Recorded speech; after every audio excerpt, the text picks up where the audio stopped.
Wallonie 2,200 millions d'euros puisés dans le budget pour le tarif prosumé. Le gouvernement wallon s'est accordé le week-end dernier sur le tarif prosumé. Il s'agit de la contribution dont devront s'acquitter les détenteurs de panneaux photovoltaïques qui injectent une partie de leur production d'électricité sur le réseau. Cela entraîne des coûts qui jusqu'ici étaient pris en charge par tous les consommateurs qu'ils soient ou non équipés de panneaux. Inéquitable, disait la CWAPE, qui n'en voulait plus. Le régulateur wallon du marché de l'énergie avait toutefois accepté de reporter l'application de la redevance au mois de mai, le temps que le gouvernement wallon trouve un accord sur la question.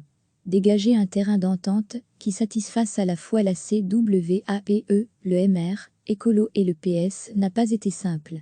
Les discussions ont systématiquement achoppé sur les compensations que le MR estimait insuffisantes. La pression qui montait au sein du gouvernement wallon a forcé les présidents de partis à reprendre la main. Un accord a finalement été trouvé ce week-end. Mais les modalités semblent encore vaporeuses. Tout au plus peut-on affirmer qu'une enveloppe de 200 millions a été dégagée. Il faut toutefois en fixer la répartition. L'idée serait d'alléger la contribution des prosumés auxquels une ristourne serait accordée. Elle serait dégressive et s'arrêterait en 2024. Elle devrait être plus généreuse pour ceux qui autoconsomment le plus leur électricité. Cela sera mesuré par des compteurs intelligents qui comptabilisent les flux d'énergie entrants et sortants. Le coût d'installation de ces compteurs sera, pense-t-on, pris en charge par la région. Au total, le tarif prosumé qui devrait faire rentrer 300 millions d'euros dans les caisses wallonnes sera donc compensé par des aides de 200 millions. Pour les détails d'application, les explications emberlificotées n'éclairent pas davantage.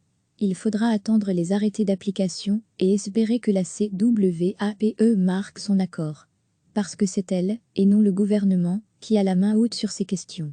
Recevez chaque matin l'essentiel de l'actualité. Le gouvernement wallon s'est accordé le week-end dernier sur le tarif prosumé. Il s'agit de la contribution dont devront s'acquitter les détenteurs de panneaux photovoltaïques qui injectent une partie de leur production d'électricité sur le réseau. Cela entraîne des coûts qui jusqu'ici étaient pris en charge par tous les consommateurs qu'ils soient ou non équipés de panneaux. Inéquitable, disait la CWAPE, qui n'en voulait plus. Le régulateur wallon du marché de l'énergie avait toutefois accepté de reporter l'application de la redevance au mois de mai, le temps que le gouvernement wallon trouve un accord sur la question. Dégager un terrain d'entente qui satisfasse à la fois la CWAPE, le MR, Écolo et le PS n'a pas été simple. Les discussions ont systématiquement achoppé sur les compensations que le MR estimait insuffisantes. La pression qui montait au sein du gouvernement wallon a forcé les présidents de partis à reprendre la main. Un accord a finalement été trouvé ce week-end. Mais les modalités semblent encore vaporeuses. Tout au plus peut-on affirmer qu'une enveloppe de 200 millions a été dégagée. Il faut toutefois en fixer la répartition. L'idée serait d'alléger la contribution des prosumés auxquels une ristourne serait accordée. Elle serait dégressive et s'arrêterait en 2024. Elle devrait être plus généreuse pour ceux qui autoconsomment le plus leur électricité. Cela sera mesuré par des compteurs intelligents qui comptabilisent les flux d'énergie entrants et sortants.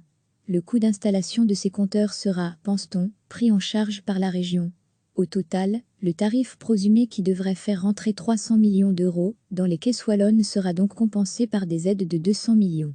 Pour les détails d'application, les explications emberlificotées n'éclairent pas davantage. Il faudra attendre les arrêtés d'application et espérer que la CWAPE marque son accord. Parce que c'est elle, et non le gouvernement, qui a la main haute sur ces questions. Cliquez sur s'abonner pour recevoir les dernières nouvelles.